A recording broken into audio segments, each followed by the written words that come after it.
What's up, everybody? Hope you're having a good day. Uh, I know I haven't been real steady the last little bit. I've been finishing up some course studies, and I'm very proud to go ahead and announce that I have received my PhD in three different areas, and also some other degrees that I'll be bragging about for the next little bit. But this is something I've been trying to achieve since 2017, and finally, a lot of this is coming to fruition. I guess you call it finalizing and everything. Uh, I am an ordained minister in all 50 states and territories of the United States and some other countries also. And I'm getting ready to start finishing up my courses in that will I will be able to perform all clergy uh, ceremonies in all these states, territories, and a few other countries. It's something kind of I've been working towards for a very long time, guys, and I'm finally everything's coming together on that. Uh, Another thing I want to make note of, as I mentioned before in the last video, I don't believe the Bible. I don't believe the religious doctrine or dogma, whatever you call it, that's been shoved down our throats. No matter which religious ideology you have in mind, I believe it's all lies, okay, based off of other people's ideas of what things is. And this is something I've been having in mind for over 50 years, 5 decades, guys. And I'm finally able to have the tools and the means and everything to bring all this together. So I'm in the process of producing a 1,200 page doctrine, gospel, or whatever you want to call it, about what I think the truth is. And it may not be your truth. Again, guys, one of the models I have is my truth may not be your truth, but I believe it's closer to the truth than anything else that we've heard from anywhere else. Like I say, I'm going to produce this in like a Bible. It got 400 books, quite a bit, or 400 chapters, excuse me, and 1,200 pages. So there's a lot there, and I will be putting this up in a little bit at a time, a few chapters at a time over the next little bit. Hopefully, you stay tuned and read up on what I got. It's still being developed, but guys, it's coming together really good. And the other thing I want to do, and I'm getting ready to start working on, is an alternative truth to what our real beginnings are, what the truth of who we are, what we are, and where we come from is. And it doesn't have anything to do with the religious dogma produced by anybody around the world. It's based on truth and evidence, fact based evidence, not scientific study, but logic, common sense, and truth. And hopefully, when I get that put out, guys, I'm wanting to be able to publish this, and who knows where it goes. All right. And both of them, I want to produce this, and I really have the things necessary or needed right now, I think, to go ahead and get this done. So, anyway, on with today's video. As we know, there's been a lot of stuff going on around the world, and the other day we was at the local airport, and we saw something in the sky. I don't know if y'all could see this. Hopefully you can. You see this square object in the sky. Well, Anna caught this. We was at the local airport, it's Allegheny County Airport, and we go up there quite a bit, check out the skies because it's got a good clear view. So we was up there looking around. There's a few people standing around, and Anna caught this. So whipped out the camera and got a capture of it. And I'll go ahead and show you a few slides. And as you can see here, we outlined it and pointed to it so you could see it directly.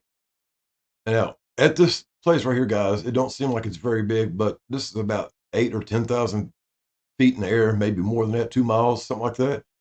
And it's very, very large. And if you'll see here in the next image, I'll go ahead and bring it in so you can see actually how big it is. And the next image you'll see here is the center core. As I was taking these photos, guys, it started to cloud over right here. As you can see, the cloud, the mask, or whatever you want to call it, was coming over it and everything, trying to cover it up. So I had to go ahead and try to get these pictures taken real quick. I went ahead and outlined the whole area in the black line of this whole massive thing. And I want to notice something right here, guys. There was 3 layers to this. The blue layer right here, as you can see in this, the purple layer right here, and then the inner layer right here. I'll go back here one image right here, and you can see what I'm talking about. We'll go ahead forward, one more image, let you look at it again.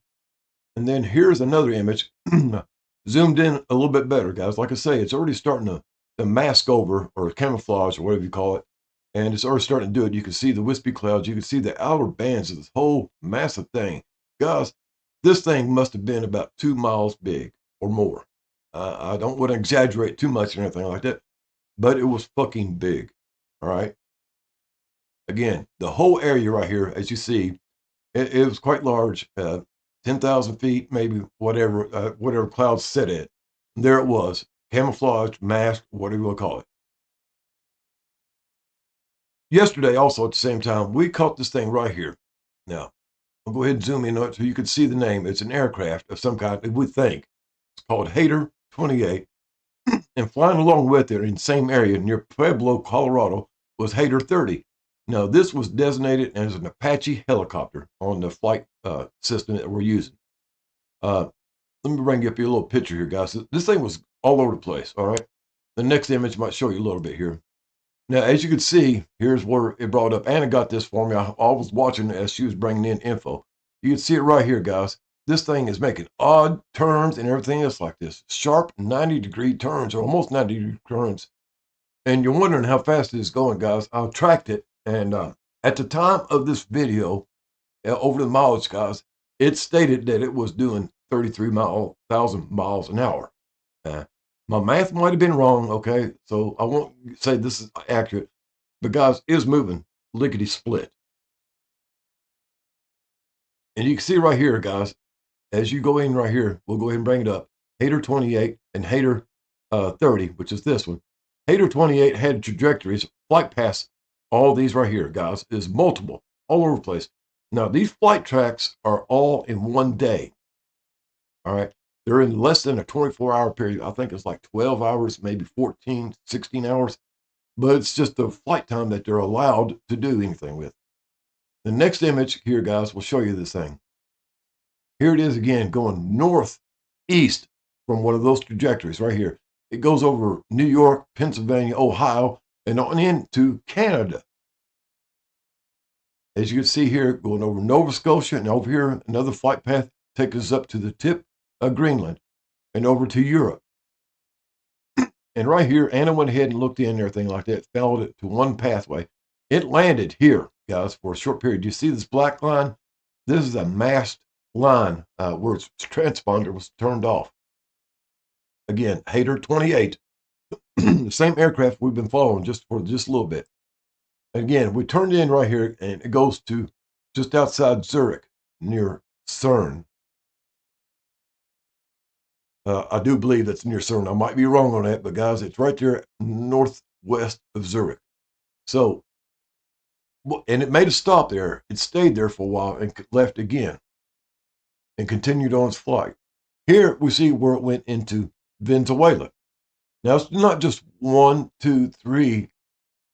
There were 6 tracks here, guys. You can't see it in this there, but this right here was 2. This right here was another one, and 2 more, and then this one. Well, this one came in and went out. This one came in, landed, and took back out, and came in again and left again in Venezuela.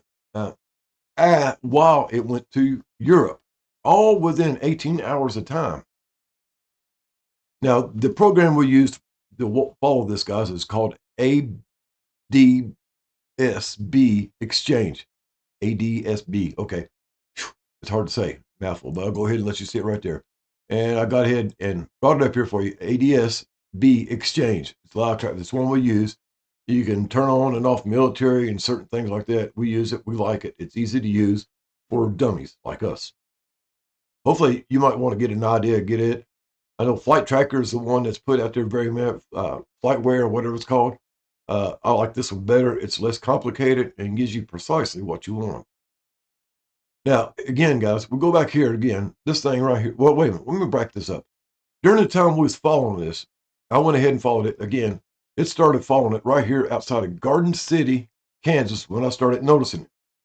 And within just a few minutes, guys, I mean, astronomically few minutes, 2.5 minutes, it flew from Garden City, Kansas, doing all kinds of crazy flight patterns, zigzag patterns. And in a few minutes, it was outside of north of Los Angeles.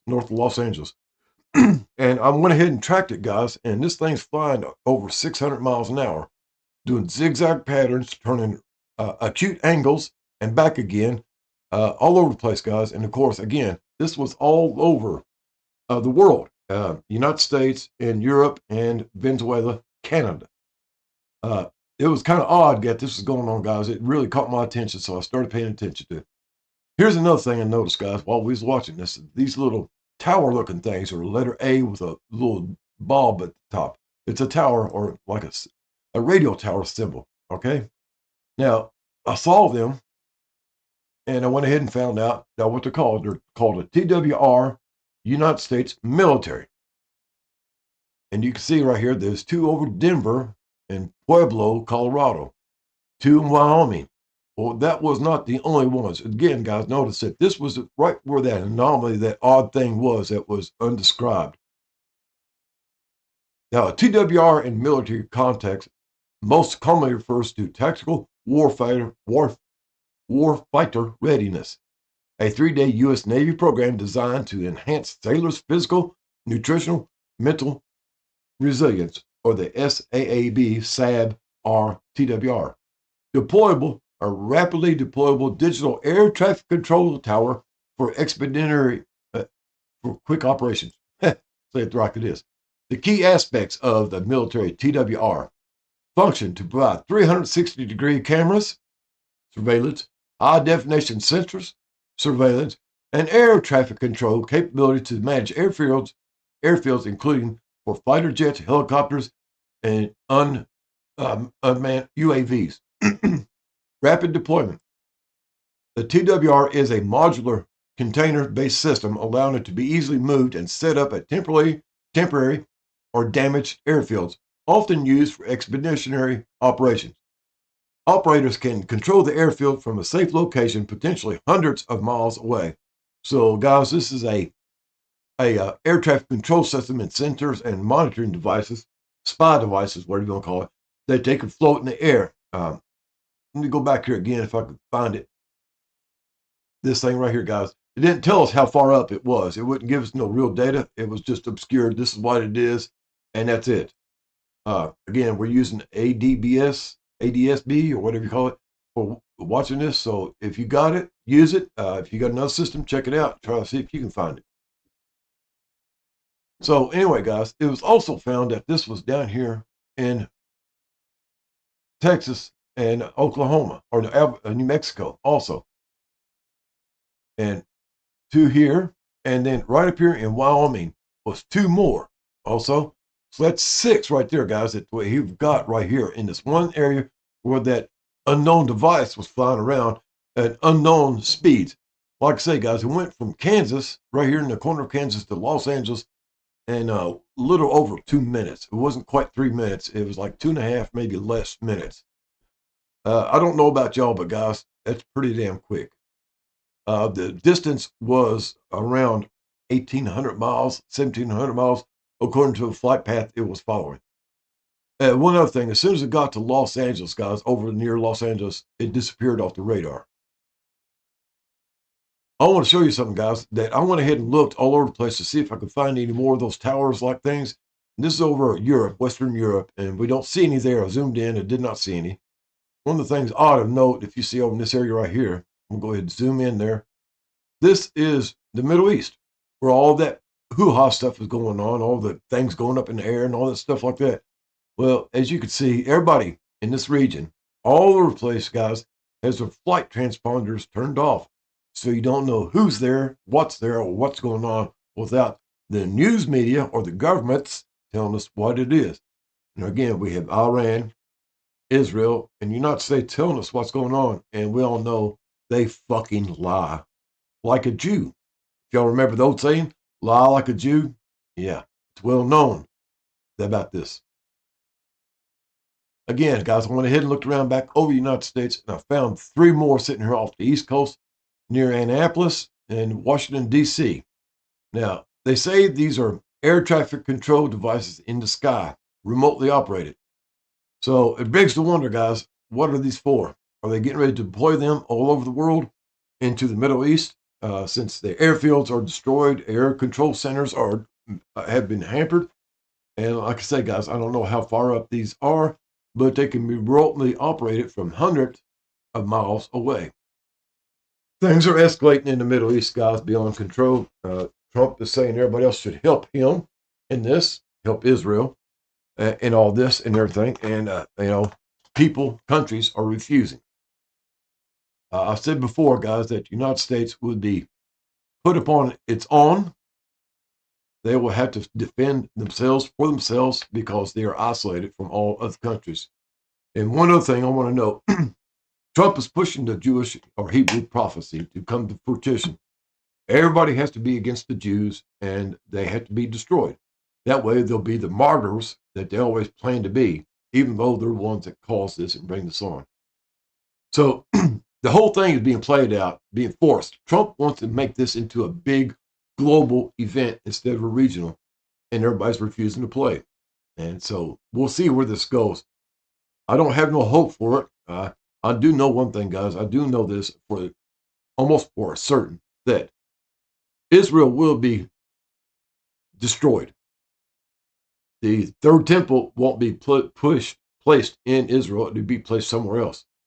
We are steadily, I won't say slowly, but we are steadily becoming a state of Israel, the country of Israel. This will become the United States of Israel.